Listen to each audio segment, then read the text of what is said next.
ठाकरेंच्या युतीत मिठाचा खडा?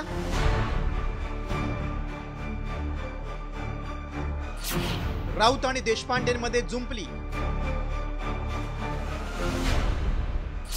कुणी दुणे काढणार तर मनोमिलन कधी?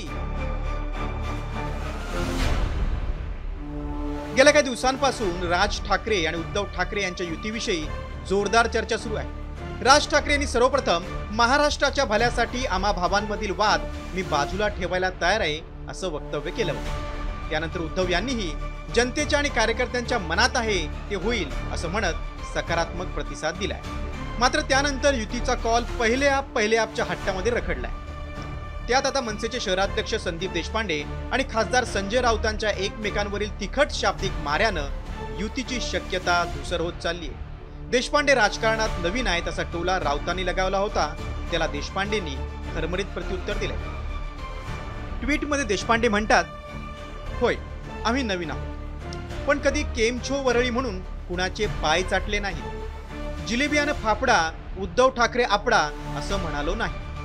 मुस्लिमांची मतं मिळवण्यासाठी 20,000 केसेस आपल्याच भावाच्या कार्यकर्त्यांवर टाकल्या नाही. खरं तर ठाकरे गट आणि मनसेच्या कार्यकर्त्यांमध्ये मुंबईसह ठाणे, नाशिकमध्ये स्थानिक पातळीवर मनोमिलन सुरू झालं होतं. मात्र मुख्यमंत्र्यांनी अचानक राज ठाकरेंची भेट घेतली आणि दोन्ही ठाकरेंच्या युतीबाबत साशंकता निर्माण झाली. त्यानंतरच देशपांडे सातत्यानं ठाकरेंविरोधात आक्रमक वक्तव्य करतायत. युतीबाबत याआधी उत्साह का नाही दाखवला असा सवालही त्यांनी केलाय.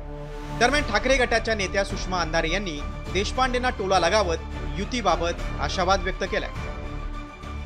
हे महाराष्ट्राचं आणि मराठी माणसाचं हित जोपासताना जो कुणी मराठी माणसासाठी लढत आहे तो माणूस सोबत घेण्याला आपण सकारात्मक राहायला हवं.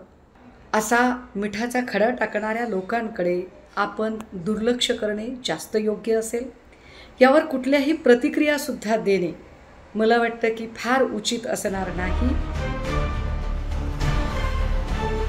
विधानसभा निवडणुकीत केवळ 20 आमदार निवडून आलेल्या ठाकरे सेनेसाठी आगामी मनपा निवडणूक अस्तित्वाची लढाई आहे.